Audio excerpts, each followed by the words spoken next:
ஆண்டாள் திருவாடிபூரம் அப்படின்றது ஆண்டாளுடைய திருவவதாரத்தில் ஸ்ரீவில்லிபுத்தூர்ல நான் ஏற்கனவே சொன்ன மாதிரி நம்ம வடபத்திர சாயி சன்னதி தான் பிராச்சீனமான சன்னதி.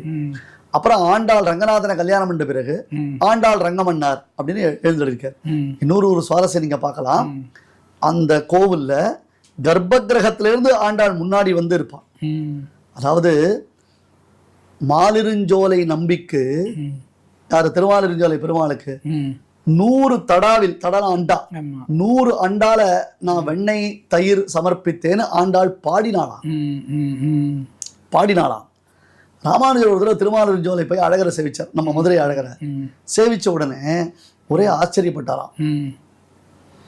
என்ன பண்ணார்? 100 அண்டால வெண்ணெய் 100 அண்டால தயிர் ராமானுஜர் சமர்ப்பிச்சாராம் ஆண்டாள் திருவுள்ளம்னு. இப்போ ஒரு தங்கை அவள் ஒரு ஆசைப்படுறா,